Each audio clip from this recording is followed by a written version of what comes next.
Thank you for having me. Fereshta Westin is name. And I'm going to present one of my articles that I have written and sent to this conference. About me, as we already know, I'm a PhD student on my third year. I have been working at the Library Information Science department for about 6 years and been a PhD student for the last 3 years. I have a computer science background, which explains my interest in machine learning, artificial intelligence, and so on. And for those of you that don't know where Borås is almost in the middle, kind of Sweden. My research consists of these 3 pillars: categorization of time periods. When I say time periods, I mean when in the story. So we have a text which is playing out during the medieval times. So that will be the time period. So it's not the publication date, but it's the time that's in the story.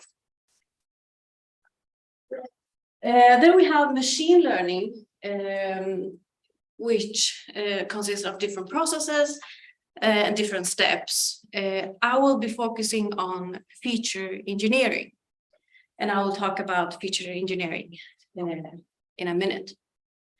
And then lastly, I have historical fiction novels. A very important part of my project is actually the data. Of course, without the data, I could have not done this categorization. So basically, I'm categorizing historical fiction novels with machine learning based on time period. I'll talk about how I'm doing it. A little bit of context. So in Sweden, we have Libris, where consists of about 10 to 12 million fiction and non-fiction pieces of literature. About 25,000 of these non-fictional works have a time period, and about 800 of fiction literature have a time period metadata. So as you can see, out of 10, 12 million, there's just 800 fiction literature that have a time period metadata. So it's very rare to find it in this system. And this system is used over, it's used as a one system in Sweden for all the libraries. Let's talk about why this is this way. I mean, why is it just 800 with fiction literature with time period? And we can see it in the process. So when a librarian or a cataloger gets a book or a novel to categorize, they usually have to read some parts of the book, like the blurb, first just go through it. If they cannot find it, they have to maybe ask the colleagues. If the colleagues cannot help, maybe they have to search the internet and so on. So this is an iterative process, and usually it takes a lot of time to actually get this time period. And most of the time they get the time period, but they're not quite sure if it's the correct one or not. So how can we bridge this gap with machine learning? So when a cataloger is categorizing books, they have to know the characteristics of this book. So they have to know what the story is and so on to be able to categorize it. Feature engineering and machine learning is doing almost the same thing. So what it does is it gets the characteristics out of a text and feeds it into a classification model. So the feature engineering process is very like how a cataloger gets out the characteristics of a novel. And machine learning, as you may know, it is used today in a lot of enterprises, organizations to aid in decision processes. The aim of my project is to take 3 of these feature engineering techniques and then compare them, see which one gives the best predictions of time periods, or the most accurate, sorry, not the best, but the accurate predictions. And the data I'm using is Swedish historical fiction novels. This is the categories I have used to categorize my literature. So these are the time periods. I have not made these time periods myself, but I have taken them from the metadata agency, which is used by Libris also. So these are periods, but what I realized that in my data that I got from the Litteraturbanken in Sweden, free literature, I had a lot of literature with story time in the medieval period. So I had to include that as a period as well. So these are the categories. I had to remove, so as you can see, maybe not, I have medieval period, Vasa period, era of great power, age of liberty, Gustavian period, Karolinska period. Not all of them are used because lack of data, or like in a Karolinska period and era of great power, they are overlapping. So I couldn't have overlapping time periods in this research.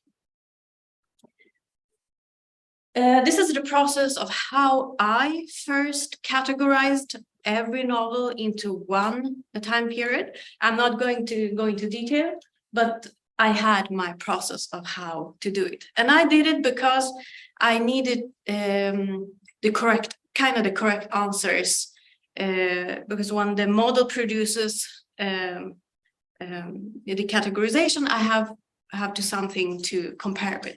So this will be, so I did the categorization myself to compare. Moving on to the machine learning process, this is a very typical machine learning process where you begin with text pre-processing, then you have some sort of feature engineering, then categorization as a third step, and then lastly, the evaluation.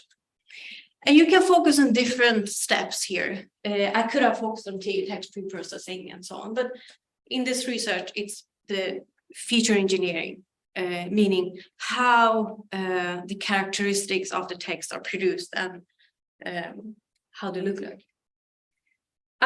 For the categorization, I just used a logistic regression, which is a very typical and easy categorization algorithm. And for the evaluation, I used F1 score. I will just quickly. Okay. So why I have chosen feature engineering is, as I said before, is because it reminds very much how a librarian picks out the characteristics of a text.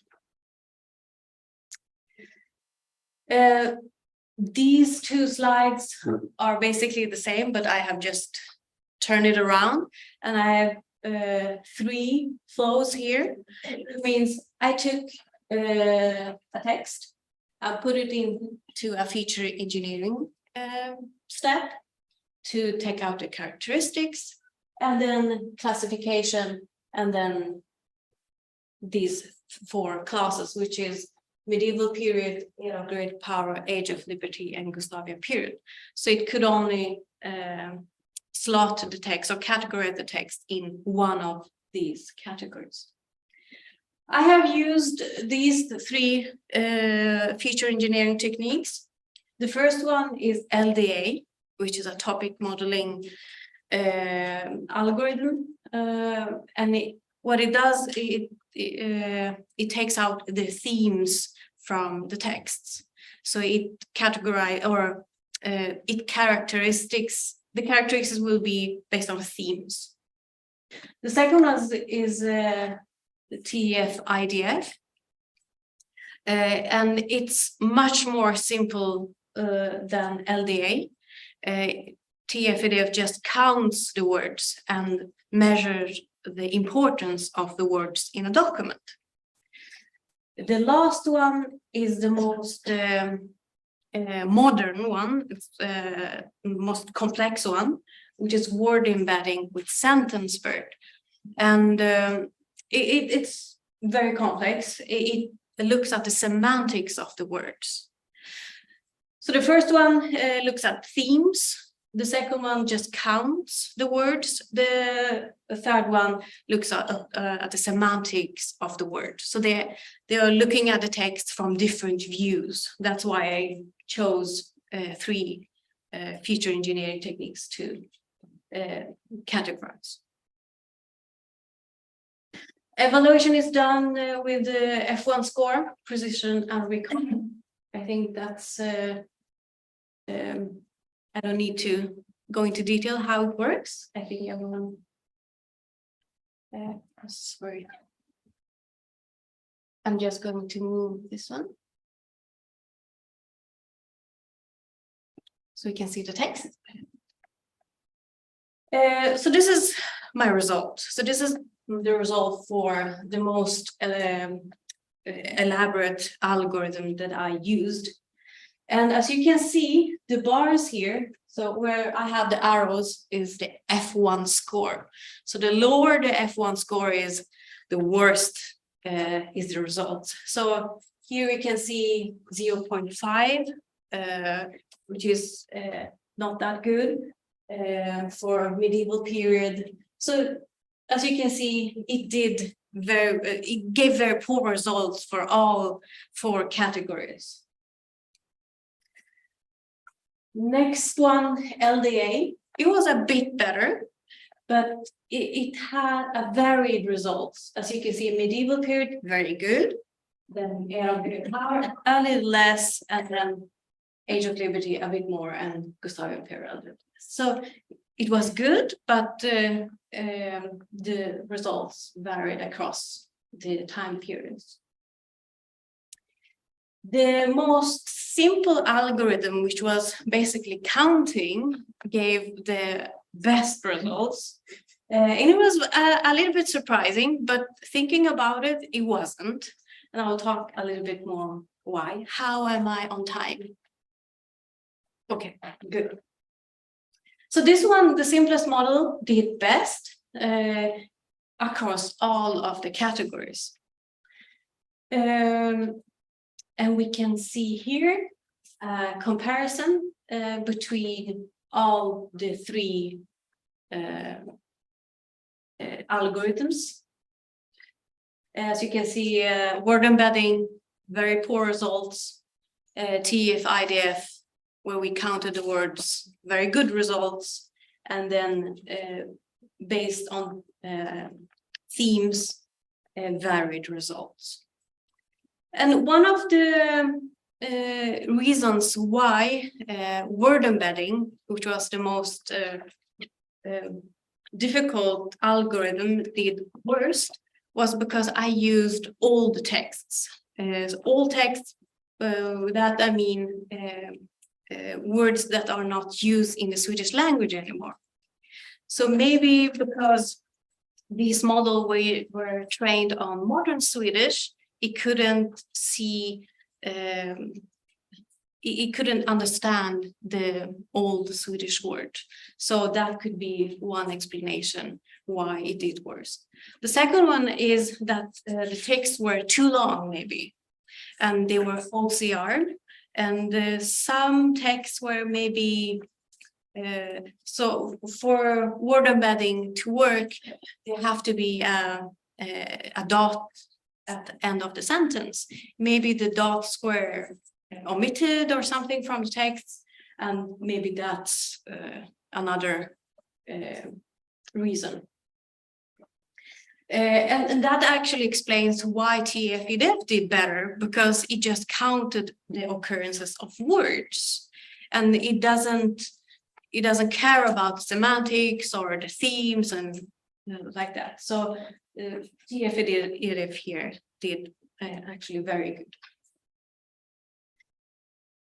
What kind of conclusions can we draw from this? That we can actually use machine learning to get time periods basically from texts. However, some texts, some machine learning techniques, algorithms are much better than others. And in this case, TF-IDF, which was very simple, it did much better than LDA and word embedding.